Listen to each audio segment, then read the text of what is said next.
ഭഗവതേ വാസുദേവായ. ഓം നമോ ഭഗവതേ വാസുദേവായ.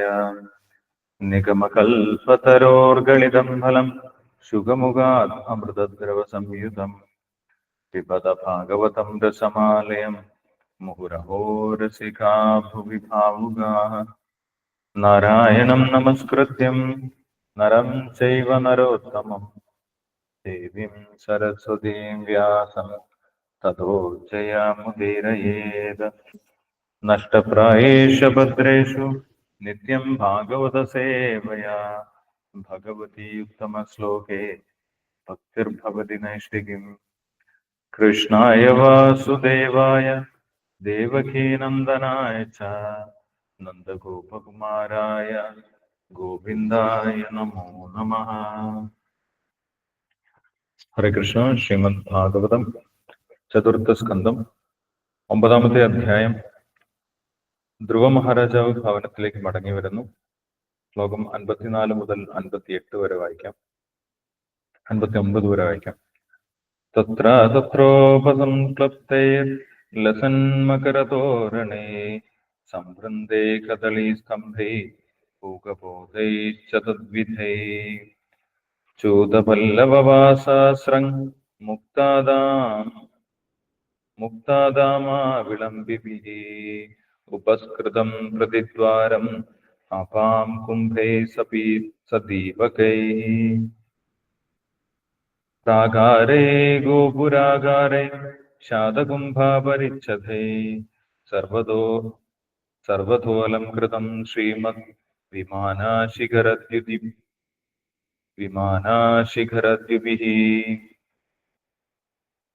മൃഷ്ടചത്വരരഥ്യാട്ട മാർഗം ചന്ദനചർച്ചിതം ലാചാക്ഷതൈ പുഷ്പഫലൈ തണ്ഡൂലൈർബലിഭിർയുതം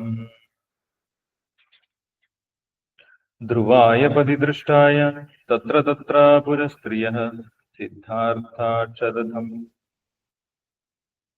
സിദ്ധാർത്ഥക്ഷതാംബൂധുർവാ പുഷ്പഫലാനി ച ഉപജഹ്രൂപ്രയുജ്ഞാന വാത്സല്യാദ് ആശിഷാ സതി ശൃണ്വംസ്തദ്വൽഗുഗീതാനി പ്രാവിശദ്ഭവനം പിതുഃ. വിവർത്തനം വായിച്ചോളൂ. ഹരേ കൃഷ്ണ. ഹരേ കൃഷ്ണ പ്രഭുജി. ഓം നമോ ഭഗവതേ വാസുദേവായ. ഓം നമോ ഭഗവതേ വാസുദേവായ. ഓം നമോ ഭഗവതേ വാസുദേവായ. ശ്രീമദ് ഭാഗവതം സ്കന്ധം 4 അധ്യായം 9. ധ്രുവ രാജാവ് ഭവനത്തിലേക്ക് മടങ്ങി വരുന്നു. ഹരേ കൃഷ്ണ. ശ്ലോകം 54. തത്ര തത്രോപസ്ക്ലപ്തൈർ ലസന്മകരതോരണൈ സവൃന്ദേ കദളീസ്തംഭേ പുകബോധൈശ്ച തദ്വിധൈ. പൂക്കുലകളും പഴക്കുലകളും ചേർത്തൊരുക്കിയ കദളി വാഴസ്തൂപങ്ങളാലും ഇളം കമുകുമരങ്ങളാലും വൃക്ഷശിഖരങ്ങളാലും ഇലകളാലും ഉടനീളം കമനീയമായി അലങ്കരിച്ചിരുന്ന നഗരത്തിൽ അവിടവിടെ സ്രാവുകളുടെ ആകൃതിയിൽ തീർത്ത തോരണങ്ങളോട് കൂടിയ പ്രത്യേക പ്രവേശന കവാടങ്ങളും കാണാമായിരുന്നു. ശ്ലോകം 55. ചൂതപല്ലവവാസസ്രംഗ് മുക്താദാമവിളംബിഭിഃ ഉപസ്കൃതം പ്രതിദ്വാരാമപാം കുംഭൈ സദീപകൈ. വിവർത്തനം. ദിവ്യപൂജ്യ ശ്രീ ശ്രീമദേസി ഭക്തിവേദാന്ത സ്വാമി പ്രഭുപാദ് കി ജയ്. ഓരോ പ്രവേശന കവാടത്തിലും തെളിദീപങ്ങളും വിവിധ വർണ്ണങ്ങളിലുള്ള വസ്ത്രങ്ങളാൽ അലങ്കരിച്ച ജലകുംഭങ്ങളും പവിഴനാടകളും മുത്തുമാലകളും പുഷ്പഹാരങ്ങളും മാവിലകളും തൂങ്ങിക്കിടന്നിരുന്നു. ശ്ലോകം 57. മൃഷ്ടചത്വരരഥാട്ട മാർഗം ചന്ദന ചർച്ചിതം ലാജാക്ഷതൈ പുഷ്പഫലൈ സ്തണ്ഡുലൈർബലിഭിർയുതം. നഗരത്തിലെ മന്ദിരാങ്കണങ്ങളും തെരുവീഥികളും ഇടവഴികളും വീഥികൾ മുറിച്ചു കടക്കുന്ന സ്ഥലങ്ങളിലെ ഉയർന്ന ഇരിപ്പിടങ്ങളും പരിശുദ്ധമാക്കി ചന്ദനതൈലം തളിക്കുകയും നഗരത്തിലുടനീളം അരി, ബാർലി തുടങ്ങിയ മംഗളധാന്യങ്ങളും പൂക്കളും പഴങ്ങളും ബലിതർപ്പണങ്ങളും വിതറുകയും ചെയ്തു. ശ്ലോകം 58-59.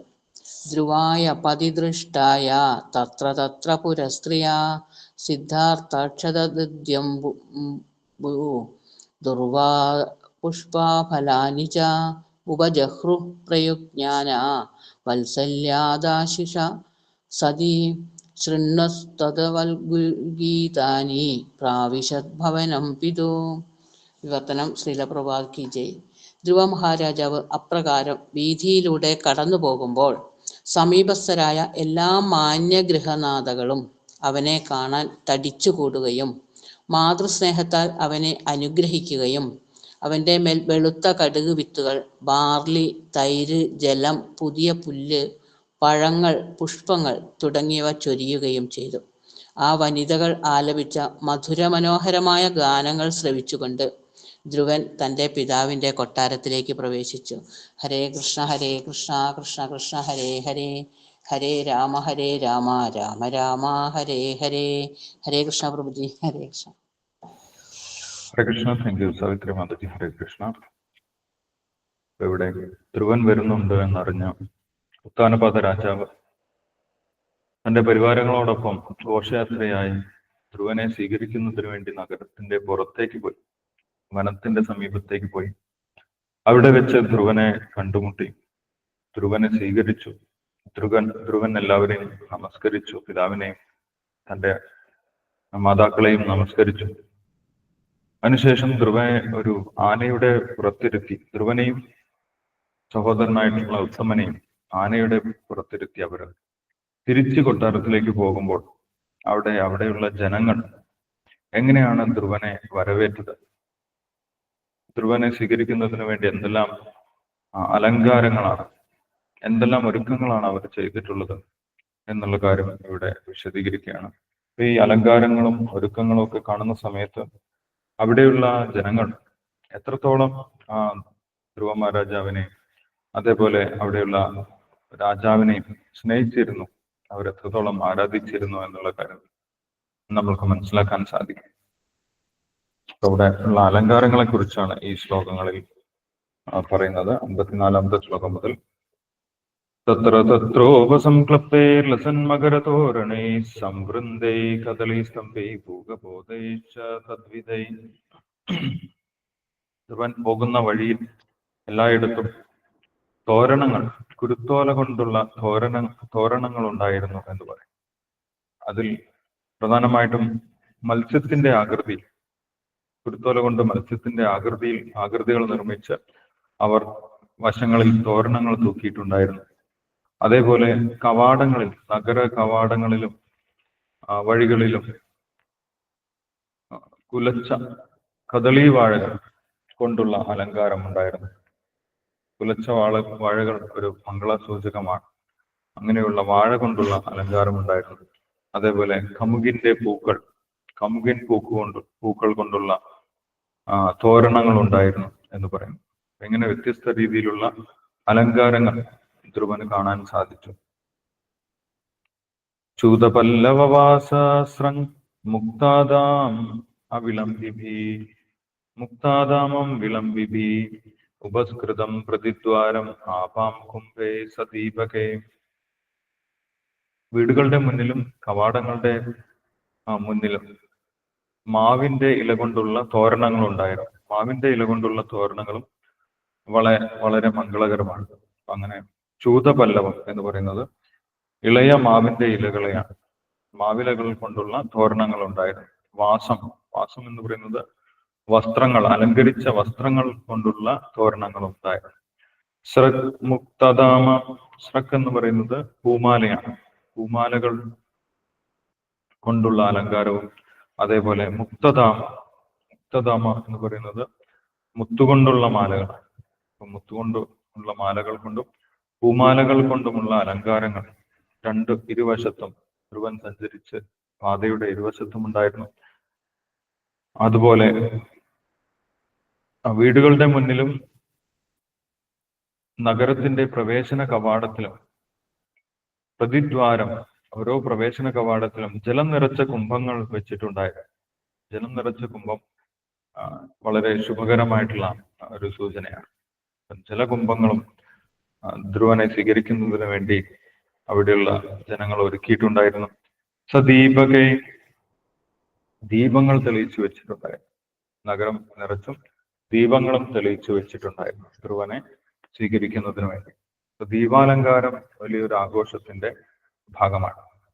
ധ്രുവൻ തിരിച്ചു വരുന്നത് ആ ജനങ്ങൾക്ക്, അവിടെയുള്ള ജനങ്ങൾക്ക് വലിയൊരു ആഘോഷത്തിന്റെ ഭാഗമായിരുന്നു. അവരത് വലിയൊരു ആഘോഷമാക്കി മാറ്റി എന്ന് പറയും അല്ലെ. ശ്രീരാമചന്ദ്ര ഭഗവാൻ അയോധ്യയിലേക്ക് രാവണനെ വധിച്ചതിന് ശേഷം തിരിച്ചു വന്ന സമയത്ത് അവർ വലിയ ആഘോഷമായിട്ട് ശ്രീരാമചന്ദ്ര ഭഗവാനെ സ്വീകരിച്ചിട്ടുണ്ടായിരുന്നു. അതുപോലെ ഒരു ആഘോഷമായി ധ്രുവ മഹാരാജാവിനെ അവിടുത്തെ രാജ്യവാസികൾ സ്വീകരിച്ചതായി നമുക്ക് കാണാൻ സാധിക്കും. പ്രാകാരൈ ഗോപുരാകാരൈ ശാതകുംഭാപരിച്ഛതൈ സർവതോലംകൃതം ശ്രീമദ് വിമാനാശിഖരദ്വിഭിഃ. ആ നഗരത്തിലേക്ക് പ്രവേശിക്കുന്ന സമയത്ത് നഗരത്തിന് വലിയൊരു പ്രാകാരമുണ്ടായിരുന്നു, ഒരു വലിയ കോട്ട. പണ്ടുകാലത്ത് ഓരോ നഗരവും ഓരോ പട്ടണ പ്രദേശവും കൊട്ടാരത്തിന് ചുറ്റുമുള്ള നഗരപ്രദേശം അത് വലിയ കോട്ട കൊണ്ട് സംരക്ഷിച്ചിട്ടുണ്ടായിരുന്നു. ശത്രുക്കൾ ആക്രമിക്കാതിരിക്കാൻ വേണ്ടി വലിയ കോട്ടകൾ, ഗോപുരങ്ങളോട് കൂടിയിട്ടുള്ള വലിയ വലിയ പ്രവേശന കവാടങ്ങളോട് കൂടിയിട്ടുള്ള വലിയ കോട്ടകൾ ഉണ്ടാകും. ആ കോട്ടകളും ആ പ്രവേശന കവാടങ്ങളും അലങ്കരിച്ചിട്ടുണ്ടായിരുന്നു എന്ന് പറയാം. ആ കോട്ടയ്ക്ക് അകത്തേക്ക് പ്രവേശിച്ച സമയത്ത് അവിടെ വലിയ വലിയ വലിയ വലിയ ഗൃഹങ്ങൾ, അതേപോലെ കൊട്ടാരം പോലെയുള്ള വലിയ ബിൽഡിങ്ങുകളും ധ്രുവന് കാണാൻ സാധിച്ചു. ആ വലിയ കൊട്ടാരങ്ങളുടെ മുകൾ ഭാഗത്ത് ശിഖരങ്ങൾ, താഴികക്കുടങ്ങൾ ഉണ്ടായിരുന്നു എന്നാണ് പറയുന്നത്. തിളങ്ങുന്ന താഴികക്കുടങ്ങൾ, സ്വർണം പോലെ തിളങ്ങുന്ന താഴികക്കുടങ്ങൾ ഉണ്ടായിരുന്നു എന്ന് പറയും. അന്നത്തെ കാലത്തും ഇത് വളരെ കാലങ്ങൾക്ക് മുന്നേ നടക്കുന്ന ഒരു കാര്യമാണ് അല്ലേ. ഇത് ഈ യുഗത്തിലല്ല, ഈ പ്രാവശ്യത്തെ സത്യയുഗത്തിലല്ല, മുന്നേയുള്ള ഒരു മന്വന്തരത്തിലാണ് ധ്രുവന്റെ ചരിത്രം നടക്കുന്നത്.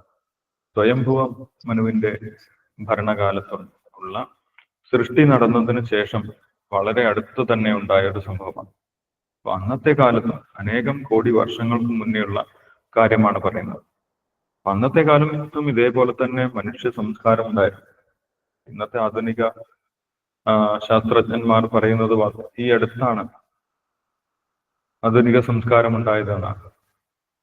പക്ഷേ നമുക്ക് ഭാഗവതത്തിൽ നിന്ന് മനസ്സിലാക്കാൻ സാധിക്കും, അനേക ലക്ഷം വർഷങ്ങൾക്ക് മുന്നേ മാനുഷികമായിട്ടുള്ള സംസ്കാരം നിലനിൽക്കുന്നുണ്ട്. യുഗങ്ങളായിട്ട്, വ്യത്യസ്ത യുഗങ്ങളായിട്ട് അങ്ങനെ നിലനിൽക്കുന്നുണ്ട്. അപ്പൊ വേദങ്ങൾ അനുസരിച്ച് നമ്മൾ ഇപ്പോൾ 7ാമത്തെ മന്വന്തരത്തിലാണ്. ഇത് ആദ്യത്തെ മന്വന്തരത്തിലെ കാര്യമാണ് പറയുന്നത്. ഒരു മന്വന്തരം എന്ന് പറയുന്നത് 72 യുഗങ്ങൾ, ചതുർയുഗങ്ങൾ ചേർന്നിട്ടുള്ളതാണ്. 72 ചതുർയുഗങ്ങൾ ഗുണിക്കണം 6, അത്രയും യുഗങ്ങൾ മുന്നേ നടന്നിട്ടുള്ള കാര്യമാണ് ഇവിടെ പറയുന്നത്. അന്നത്തെ കാലത്തും ജനങ്ങളുണ്ടായിരുന്നു, അന്നത്തെ കാലത്തും രാജാവ് ഉണ്ടായിരുന്നു, അന്നത്തെ കാലത്തും സംസ്കാരം ഉണ്ടായിരുന്നു എന്ന് നമുക്കിവിടെ മനസ്സിലാക്കാൻ സാധിക്കും. പക്ഷെ ഇന്നത്തെ ശാസ്ത്രജ്ഞന്മാർക്ക് വളരെ കുറച്ച് മുൻവർഷത്തെ കാര്യങ്ങൾ മാത്രമേ പറയാൻ സാധിക്കുന്നു. അതിന്റെ മുന്നേ എല്ലാവരും കാട്ടുവാസികളായിരുന്നു, എല്ലാവരും കാട്ടിൽ വസിച്ചിരുന്നു എന്നാണ് അവർ ചിന്തിക്കുന്നത്. ഇപ്പോഴുള്ള സമൂഹം മാത്രമാണ് ഒരേ ഒരു സമൂഹം എന്നാണ് അവർ ചിന്തിക്കുന്നത്. അതിന്റെ മുന്നേ ഒന്നും ഉണ്ടായിരുന്നില്ല.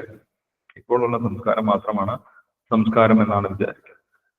പക്ഷെ ഇവിടെ വേദസാഹിത്യങ്ങളിൽ നമുക്ക് മനസ്സിലാക്കാൻ സാധിക്കും, എത്രയോ ലക്ഷക്കണക്കിന് വർഷം മുന്നേ ഇങ്ങനെയുള്ള കൊട്ടാരങ്ങളും ജനവാസ കേന്ദ്രങ്ങളും നഗരങ്ങളും എല്ലാം ഉണ്ടായിരുന്നു. പട്ടണങ്ങളെ വേർതിരിക്കുന്ന കോട്ടകളും എല്ലാം അതേപോലെ തന്നെ ഉണ്ടായിരുന്നു. ഇത് കാലാകാലങ്ങളായിട്ട് ഉണ്ടായിരുന്ന ഒരു കാര്യമാണ്. അതെല്ലാം അവർ അലങ്കരിച്ചിരുന്നു എന്നാണ് പറയുന്നത്. അവിടെയുള്ള ജനങ്ങൾ അതെല്ലാം അലങ്കരിച്ചിട്ടുണ്ടായിരുന്നു. ആ കൊട്ടാരങ്ങളുടെ മുകളിലുള്ള താഴികക്കുടങ്ങൾ സ്വർണം കൊണ്ട് നിർമ്മിച്ചതായതുകൊണ്ട് അത് സൂര്യപ്രകാശത്തിൽ തിളങ്ങുന്നുണ്ടായിരുന്നു എന്ന് പറയും. ദ്യുബിഹി എന്ന് പറയും. ദ്യുബി തിളങ്ങുന്നുണ്ടായിരുന്നു, അതിനൊരു തിളക്കമുണ്ടായിരുന്നു. സ്വർണം ആയതുകൊണ്ട് അതിന് വെട്ടി തിളങ്ങുന്നുണ്ടായിരുന്നു. അതേപോലെ ആകാശത്ത് വിമാനങ്ങളും തിളങ്ങുന്നുണ്ടായിരുന്നു എന്ന് പറയും. ശ്രീമദ് വിമാന ശിഖര ദ്വിപി, 2 കാര്യങ്ങൾ തിളങ്ങുന്നതായിട്ട് പറയുന്നുണ്ട്. ശ്രീമദ് വിമാന ശിഖര ദ്വിപി, കൊട്ടാരങ്ങളുടെ ശിഖരങ്ങളും കൊട്ടാരങ്ങളുടെ താഴികക്കുടങ്ങളും അതേപോലെ ആകാശത്തെ വിമാനങ്ങളും തിളങ്ങുന്നുണ്ടായിരുന്നു എന്ന് പറയും. ശിലപ്രബോധർ ഭാവാർത്ഥത്തിൽ വിശദീകരിക്കുന്നുണ്ട്. ആ വിമാനങ്ങൾ നിർമ്മിച്ചിരുന്നത് സ്വർണം കൊണ്ടായിരുന്നു. അതുകൊണ്ടാണ് അത് അങ്ങനെ വെട്ടിത്തിളങ്ങുന്നത്. അല്ലെ, ഇന്ന് കലിയുഗത്തിൽ നമ്മൾ നിർമ്മിക്കുന്ന വിമാനം അലുമിനിയം കൊണ്ടാണ്. ഈ വിമാനങ്ങൾ സ്വർണം ആയതുകൊണ്ടാണ് അത് അങ്ങനെ തിളങ്ങുന്നത്. കാലം കഴിയുന്തോറും നമ്മുടെ സമ്പദ് സമൃദ്ധി കുറഞ്ഞു വരികയാണ് ചെയ്യുന്നത്. കലിയുഗത്തിന്റെ മുന്നേയുള്ള യുഗങ്ങളിൽ കൂടുതൽ സമ്പത്തും ഐശ്വര്യവും ഉണ്ടായിരുന്നു. കലിയുഗത്തിലാണ് ഏറ്റവും ദാരിദ്ര്യം വർദ്ധിച്ചു വരുന്നത്. അന്നത്തെ കാലത്ത് ആളുകൾ ഭക്ഷണം കഴിച്ചിരുന്നത് ലോഹപാത്രങ്ങളിലായിരുന്നു. സ്വർണം കൊണ്ടും വെള്ളി കൊണ്ടും ചെമ്പ് കൊണ്ടും ഒക്കെയുള്ള പാത്രങ്ങൾ ഉണ്ടായിരുന്നു.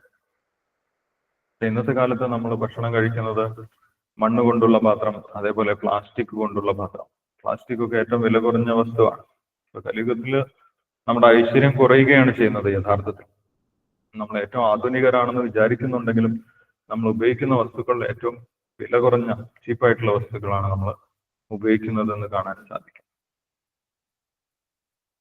അപ്പോൾ അങ്ങനെ വിമാനങ്ങൾ ആ നഗരത്തിന്റെ മുകളിൽ ഉണ്ടായിരുന്നു. അപ്പൊ വിമാനങ്ങൾ ഉണ്ട് എന്നതിന്റെ സൂചന ധ്രുവൻ കൊട്ടാരത്തിലേക്ക് പ്രവേശിക്കുന്നത് കാണാൻ, ഭഗവാന്റെ അനുഗ്രഹം നേടി തിരിച്ചു വരുന്നത് കാണാൻ ദേവന്മാരും ആകാശത്തിൽ ഉണ്ടായിരുന്നു എന്ന് നമുക്ക് മനസ്സിലാക്കാൻ സാധിക്കും. ദേവന്മാരുടെ വിമാനങ്ങളാണ് ആകാശത്തിൽ പ്രത്യക്ഷമായത് എന്ന് പറയും.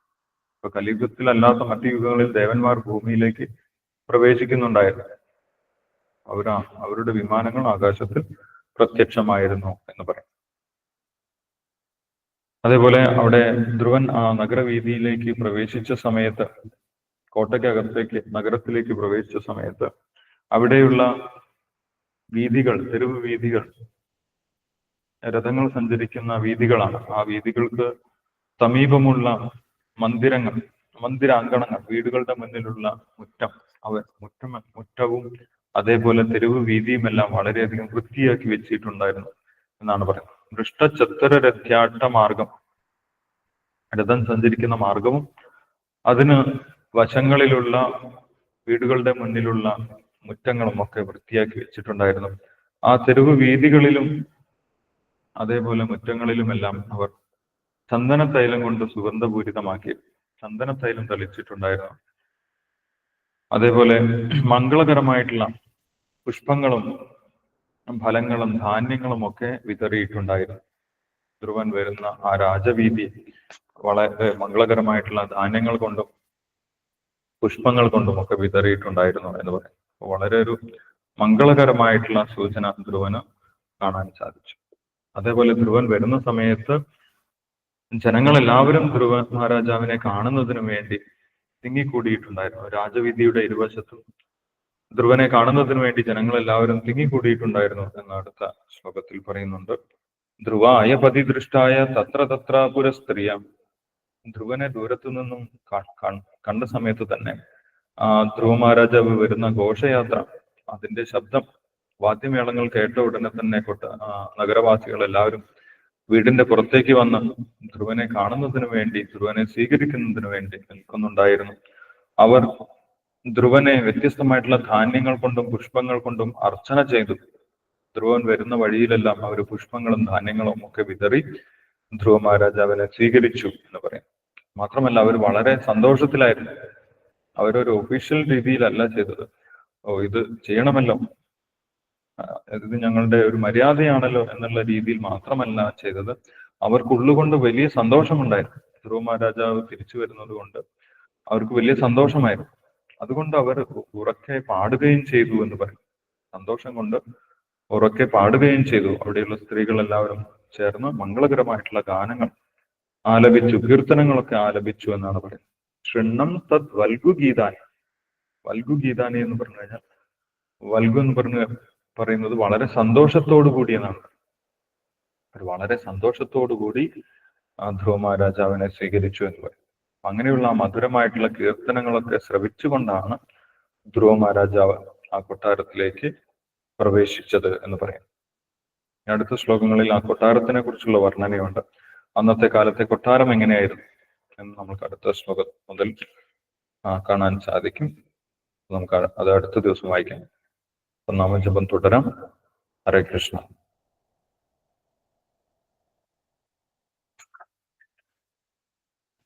ഹരേ കൃഷ്ണ. ശശീന്ദ്രൻ പ്രഭു ഉണ്ടോ? ഹരേ കൃഷ്ണ. സുഗുണമാതാജി. ഉണ്ട് മാതാജി, ഉണ്ട് മാതാജി. ഹരേ ആ, കൃഷ്ണ, ശരി പ്രണാമം പ്രഭുജി. മാതാജി. ജയ